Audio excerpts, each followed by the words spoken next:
जी हां, रीट भर्ती परीक्षा के पेपर लीक मामले वाला जिन एक बार फिर से बोतल से बाहर निकल चुका है। एसओजी के खुलासे के बाद माध्यमिक शिक्षा बोर्ड पर उंगली उठने लगी और अब जब माध्यमिक शिक्षा बोर्ड संदेह के घेरे में आ चुका है तब सरकार भी कटघरे में है। रीट पेपर लीक मामले की जांच कर रही एसओजी ने माना है कि पेपर शिक्षा संकुल से ही लीक हुआ और एसओजी ने जैसे ही इस बम को जांच की पोटली से बाहर निकाला, बीजेपी और बेरोजगार संघ ने फौरन पलीते में आग लगा दी। बीजेपी के कई नेताओं ने एक साथ माध्यमिक शिक्षा बोर्ड और सरकार पर जमकर हमला बोला। जयपुर के चौमू में रामलाल शर्मा ने मोर्चा संभाला तो जयपुर में विधानसभा में प्रतिपक्ष के उपनेता राजेंद्र राठौड़ ने भी सरकार को फौरन घेरना शुरू कर दिया। वहीं बीजेपी सांसद ने तो कई गंभीर आरोप भी लगाए। बीजेपी साफ साफ कह रहे कि यह खेल बड़ा है, एसओजी बड़ी मछलियों को बचा रही और बेकसूरों को शिकंजे में लेकर जा रही। किरोड़ी लाल मीणा ने अपने अंदाज में दरअसल आरोप लगाया। उन्होंने कहा कि ब्लैक लिस्टेड सेंटर पर परीक्षा करवाई गई। डॉक्टर प्रदीप पाराशर एक प्राइवेट आदमी को परीक्षा का जिला कोऑर्डिनेटर बना दिया गया। ब्यूरोक्रेसी के एक बड़े अधिकारी और राज्य सरकार के कैबिनेट मंत्री ने मिलकर एक परिचित प्रिंटिंग प्रेस को ठेका दिया और उस समय के मंत्री और ब्यूरोक्रेसी के बीच में इस एवज में रिश्वत का बकायदा बंटवारा हुआ। जोधपुर में करीब 5000 लोगों को रीट पेपर बांटा गया। अंदाजा लगाइए कितना बड़ा यह आरोप था। सीएमओ का एक बड़ा अधिकारी और एक अन्य ब्यूरोक्रेट और एक पूर्व कैबिनेट मंत्री रीट पेपर लीक में शामिल थे। उन्होंने कहा कि पूरे मामले में बड़े नाम आने हैं और इस पूरे मामले में सीबीआई जांच हो।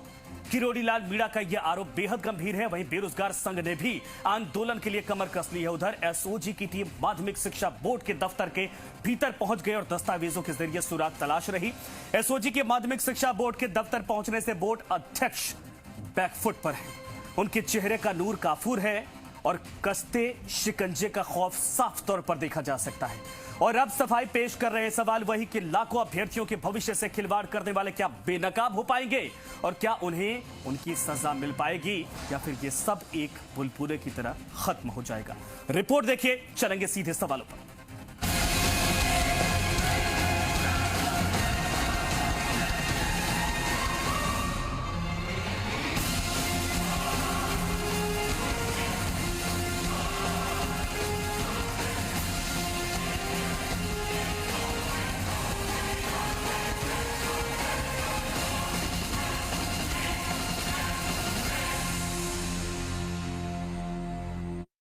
कानून बनाओ, फर्जीवाड़ा बंद करो।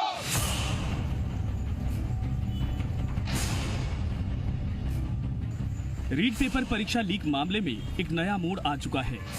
एसओजी की जांच में सामने आया कि रीट परीक्षा का पेपर शिक्षा संकुल से ही लीक हुआ था। ये बात सामने आने के बाद प्रदेश में बवंडर खड़ा हो गया है।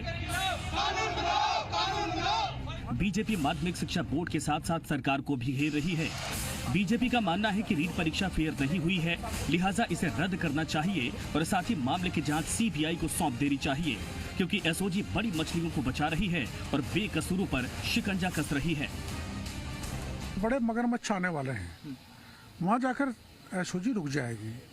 सीएमओ का बड़ा ब्यूरोक्रेट और शिक्षा मंत्रालय का बड़ा ब्यूरोक्रेट, बड़े नेता, इसमें आगे उनके हाथ निकलेंगे, इसलिए एसओजी पर हाथ नहीं डाल पाएगी। एक दूसरा, मैंने जो अभी आरोप लगाया है कि एसओजी के कुछ अधिकारी इसमें मिले हुए हैं जो निर्दोषों को फंसा रहे हैं। ईमानदारी से पारदर्शिता के साथ परीक्षा नहीं हो पाई, इसलिए इस परीक्षा को निरस्त किया जाना चाहिए। और अगर निरस्त करने का काम भी नहीं करते हो तो बड़े हाथियों को बचाने का काम जो वर्तमान सरकार कर रही है, तो उनके लिए सीबीआई की जांच नितांत आवश्यक है। एसओजी की फाइंडिंग के बाद बेरोजगार संघ को भी सरकार पर हमला करने का मौका मिल गया। बेरोजगार संघ आंदोलन की बात पर अड़ गया है।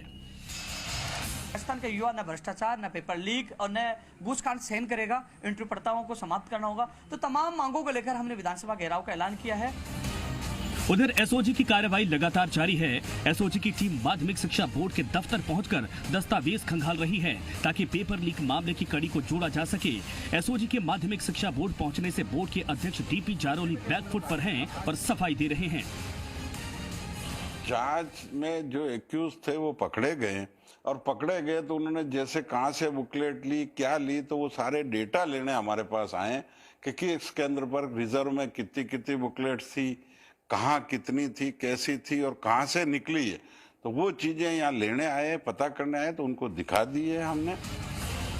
बहरहाल एसओजी का ये कहना है कि पेपर शिक्षा संकुल से लीक हुआ है, ये बता रहा है दाल में काला है। लेकिन सबसे बड़ा सवाल ये है कि इन सब का असर सीधे सीधे अभ्यर्थियों के भविष्य से जुड़ा हुआ है और किसने किया, क्या किया, अब आगे क्या होगा, इसका कोई मतलब नहीं है जब तक अभ्यर्थियों को इंसाफ नहीं मिल जाए। ब्यूरो रिपोर्ट, जी मीडिया।